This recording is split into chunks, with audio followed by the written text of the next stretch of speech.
இன்னைக்கும் எனக்கு எழுத படிக்க தெரியாது. இருந்தாலும் என்னால அச்சீவ்மெண்ட் பண்ணணும் அப்படிங்கிற வெறியும் துடிப்பும் இந்த நிமிஷம் வரைக்கும் எனக்கு ஓடிட்டே தான் இருக்குது. போயிட்டு தான் இருப்பேன், இன்னும் அச்சீவ்மெண்ட் பண்ணிட்டு தான் இருப்பேன். இன்னமும் எழுத படிக்க தெரியாது. ஓகே, ஆச்சரியம் தான். ஆனா அந்த 10 வயசுல எல்லாரும் மாதிரி பள்ளிக்கூடத்துக்குலாம் போக முடியலன்னு வருது. ரொம்ப வேதனையா இருக்கும். நைட்டெல்லாம் அழுகுவேன். நிறைய இடத்துல நான் ஃபாரினுக்கு போயிட்டு நிறைய இடத்துல எனக்கு தெரியாது. பாத்ரூம்லயே பொம்மை படம் போட்டுருந்தா தான் டக்குன்னு போவேன். இல்லைன்னா எழுத்து போட்டுதான் எனக்கு முடியாது. கொஞ்சம் யாராவது ஜென்ஸ் உள்ள போனாதான் நான் பின்னாடி போவேன். ஸோ இந்த மைனஸை பிளஸ் பண்ணணும்ன்றது எனக்கு வெறி.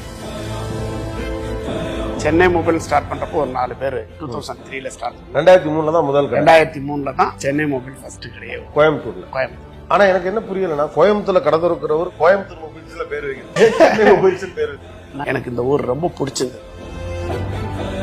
நான் நிறைய ட்ரிப் தோத்துருக்கேன். 16 தடவை தோத்துருக்கேன். லைஃப் அப் டவுன் இருந்துட்டே இருக்கும். இப்பெல்லாம் பாத்தீங்கன்னா ரொம்ப சலிப்பாய் போகுது.